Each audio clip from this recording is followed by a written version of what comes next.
یہ ہے۔ اور ایک بات میں اور بتانا چاہتا ہوں کہ ہم لوگ عبادت سے منہ موڑیں گے، عبادت کرنے سے سستی کریں گے، عبادت کرنے سے غافل رہیں گے، تب بھی ہمیں اللہ کو کوئی نقصان نہیں پہنچا سکتے، ہمیں اللہ کو نقصان نہیں پہنچا سکتے۔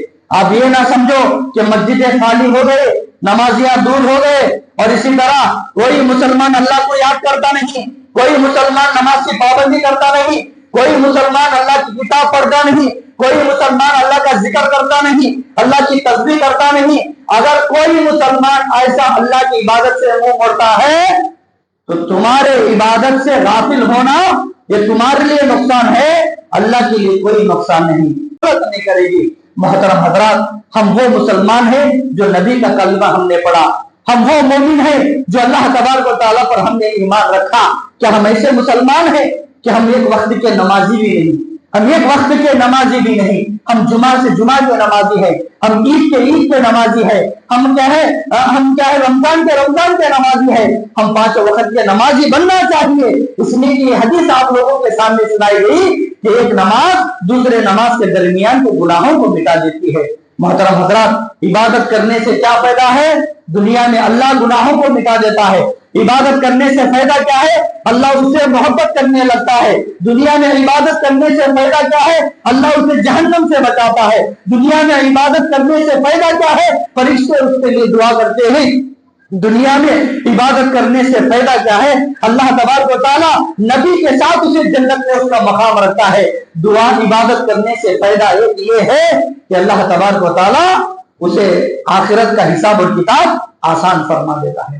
محترم حضرات، ہر حالت میں اللہ کی عبادت کو نہ چھوڑو، اللہ کی عبادت کو نہ چھوڑو۔ اور تمام عبادتوں میں سے سب سے افضل عبادت کیا ہے؟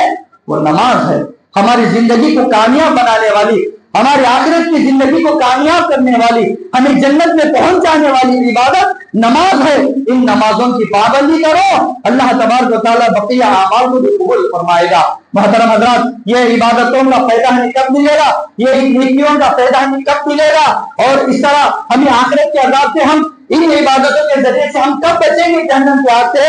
تو ایک بات ایک بھی ذہن میں رکھ لے کہ یہ جتنی بھی عبادتیں ہم کرتے ہیں، جتنے بھی نیکیاں ہم کرتے ہیں اپنی زندگی میں، یہ ساری کے سارے کیا ہے؟ قرآن اور حدیث کے مطابق ہو، قرآن اور حدیث کے مطابق ہو، اللہ تبارک و تعالیٰ کے احکام کے مطابق ہو، اللہ کے نبی صلی اللہ علیہ وسلم کے طریقے کے مطابق ہو، تبھی کیا ہے؟ ہماری ہر وہ عبادت اللہ تبارک و تعالیٰ کو رضامندی ہے۔ اللہ رب العالمین سے دعا ہے کہ اللہ تعالیٰ ہم تمام لوگوں کو نیک عمل کرنے کی توفیق عطا فرمائے، اللہ اور اس کے رسول کی اطاعت کرنے کی توفیق عطا فرمائے، نمازوں کو قائم کرنے کی توفیق عطا فرمائے، ذکر و اذکار کی پابندی کرنے کی توفیق عطا فرمائے۔ اللہ تبارک و تعالیٰ ہم سب کے صغیرہ اور کبیرہ گناہوں کو معاف فرمائے، اللہ ہمیں شرک سے، بدعت سے، کفر سے اللہ ہماری حفاظت فرمائے، اللہ ہمیں دین اسلام پر ثابت قدم رہنے کی توفیق عطا فرمائے۔ جب تک ہماری زندگی ہو ایمان پر اور نیک عمل پر زندگی قائم ہونے کی توفیق عطا فرمائے، جب ہمارا خاتمہ ہو تو کلمہ توحید پر ہمارا خاتمہ ہونے کی توفیق عطا فرمائے۔ آمین۔ وآخر دعوانا الحمدللہ رب العالمین۔